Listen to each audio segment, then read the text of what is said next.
Pendant la récréation du matin, le grand hall est bondé. Le doux parfum de la cantine flotte déjà dans l'air. Quoi qu'il prépare, ça sent la même chose. Les sacs s'empilent le long des murs.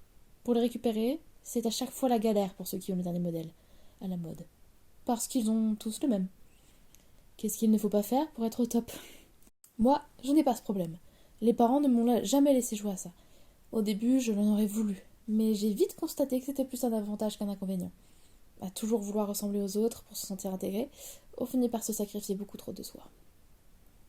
Chaque groupe d'élèves a plus ou moins l'habitude de se retrouver au même endroit. Il existe une sorte de règle, non dite, mais identifiée et acceptée par tous, qui veut que les plus anciens aient une priorité de choix pour le lieu. Il y a 2 ans, on était près des toilettes et des portes de sortie vers la cour en plein air. L'année dernière, on se retrouvait quelque part au milieu dans la masse. Plus tout à fait des débutants, mais pas encore des experts. Cette année, on squatte devant les fenêtres, dans un angle avec des radiateurs, pas très loin du stand de viennoiserie, et des couloirs d'accès à notre bâtiment. Quelle belle réussite! Oh, quel remarquable parcours avons-nous accompli, de la porte des WC au radiateur. Par les baies vitrées, je vois notre cour, quasiment vide. Au-delà du grillage, j'aperçois du sel du collège voisin, grouillante.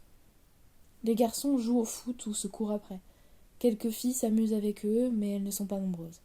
Les plus âgés sont en petits groupes, en train de discuter de mode ou de mecs, d'émissions qui parlent de mode ou de mecs, ou du meilleur moyen d'être à la mode pour attirer les mecs. Je caricature à peine. Tous ont l'air si jeunes. J'ai du mal à réaliser que voilà seulement 3 ans, nous étions comme eux. J'ai l'impression qu'ils s'amusent davantage que nous, de notre côté. À part les fumeurs qui se plantent dans les recoins, plus personne ne sort dans la cour. Par moments, je regrette le temps où j'étais parmi les plus jeunes, de l'autre côté du grillage. Qu'est-ce qu'on a gagné en grandissant? Qu'avons-nous perdu? De plus en plus de choses à faire, d'obligations pour une liberté souvent illusoire. Pourquoi change-t-on autant en si peu d'années? Quelle est la différence entre grandir et vieillir? Est-il normal de se poser 10 000 questions tous les jours à notre âge? Pourquoi personne ne nous parle de ça? Face à moi, Sabrina se met de la crème sur les mains, comme elle le fait toutes les 48 minutes exactement. Elle procède avec des gestes aussi mignons que rapides, comme une loutre qui se lustre les poils des pattes. Derrière, les garçons de notre classe s'empiffrent de pain au chocolat en essayant d'enfiler de force un gant de chimie en latex sur la tête de Romain, qui se débat en rigolant. Juste à côté, dans un saisissant contraste, Maëva fait une tête d'enterrement. À tous les coups, elle s'est fait encore larguer. Mais ne comptez pas sur moi pour aller lui demander ce qui ne va pas. Je me suis déjà fait avoir l'année dernière. Vous êtes ému par sa mine de koala dépressif, alors gentiment, vous la questionnez sur la cause de sa peine. Et là, c'est l'explosion, à la déferlante. Vous êtes piégé. Elle pleure, elle se lamente sur elle-même, elle vous déverse son dégoût de la vie jusqu'à vous noyer. C'est impressionnant. Elle est capable de déprimer un clown shooté au gaz hilarant. Je crois qu'elle pourrait faire pleurer un caillou. Mais il y a plus grave. Puisque vous l'écoutez, elle vous considère soudain comme sa meilleure amie. Et là, c'est le début des vrais ennuis. Même à travers la porte des toilettes, elle vous explique que sa vie est un naufrage amoureux, que l'abominable garçon sans cœur n'est qu'une ordure à qui elle va aller griffer les yeux. À chaque intercours, elle va vous démontrer que tous les mecs sont des monstres. Jusqu'à la semaine d'après, où elle en aura un nouveau dans la ligne de mire, et c'est reparti pour un tour jusqu'au prochain drame. Durée moyenne du cycle complet, séduction, amour fou, haine farouche, déprime, nouvel essai, 3 semaines. Et vous, il vous faut 2 semaines pour digérer son aigreur. Alors cette fois, pas question que je m'en mêle.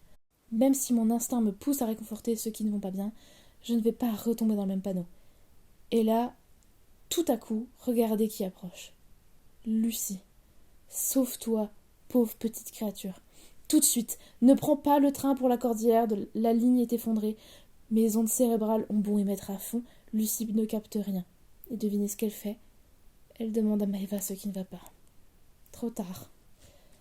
La malédiction de l'éternel largué vient de s'abattre sur l'innocente jeune fille qui voulait juste lui témoigner de la compassion. Pauvre Lucie, t'es foutue.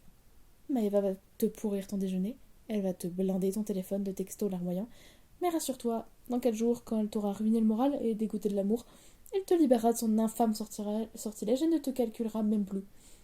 C'est pas tout, mais dans un quart d'heure, on a un terreau de maths. Personne n'est prêt, parce qu'on avait aussi un gros TP de physique à rendre. Tibor dit qu'il a la solution et qu'il ne faut pas s'inquiéter. Il est formel, le contrôle n'aura pas lieu grâce à son plan infaillible.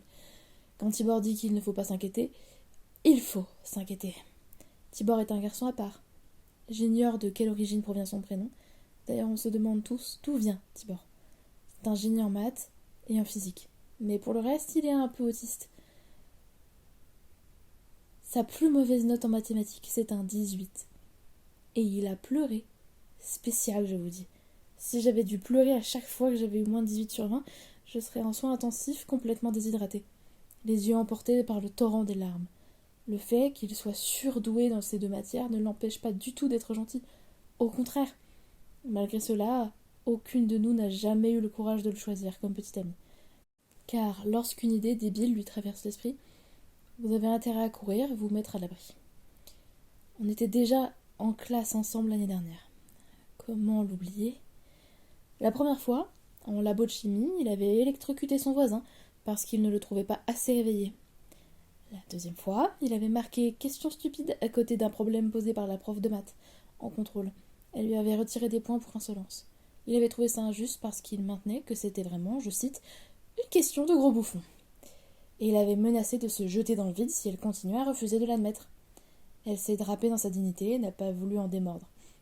Il est aussitôt monté debout sur la table et s'est effectivement jeté la tête la première en hurlant « Vous aurez ma mort sur la conscience !» Le bruit du choc nous a tous tétanisés. Ça a fait un vieux « Puis Tibor s'est replié sur lui-même d'une façon que personne ne pensait possible, a émis un bruit ridicule de jouet de chien et on a appelé les pompiers. Toute l'année n'a été ensuite qu'un festival d'actes insensés surgis de l'esprit délirant de Tibor. Cette année, il ne s'est même pas vraiment calmé. Au premier trimestre, il s'est déjà mis le feu aux cheveux pour protester contre le gâchis de nourriture à la cantine. Je ne vous raconte même pas comment il était déçu après. Son coup d'éclat a produit l'effet inverse. Imaginez un type hurlant qui traverse le réfectoire avec la tête en feu. Forcément, ça vous coupe l'appétit. Du coup, vous ne mangez plus rien et vous jetez 2 fois plus. Quand on s'est installé en salle de maths pour le seul contrôle, Tibor n'était pas là. Et je n'étais pas la seule à me demander ce qu'il jetait. Quelqu'un a vu mon impair ? A demandé Axel. Ceux qui, le brouhaha ambiant, ont entendu la question, ont secoué la tête négativement. Madame Cerber, la prof, sort les sujets de son sac. Je ne vois pas bien ce qui pourrait nous éviter le contrôle. D'autant que l'établissement ne prend plus en compte les alertes à la bombe parce qu'on en a eu juste 3 par jour. Léo a vu Tibor juste avant de monter, et ses 3 derniers mots ont été « Je vais vous sauver ». J'ai peur. Les garçons attendent le feu d'artifice avec impatience. Mélissa dessine des cœurs. Maëva pleure, toujours sur son sort. Sabrina se remet de la crème sur les mains et la prof distribue les feuilles. Au premier coup d'œil, ça a l'air coton. Tout d'un coup, la porte s'ouvre brutalement. Un homme apparaît, il porte un turban qui lui cache le visage, fait avec une écharpe rose et jaune, et un imperméable trop grand dans les poches, duquel il semble pointer 2 armes. C'est une prise d'otage. L'accent pseudo-sud-américain est pathétique.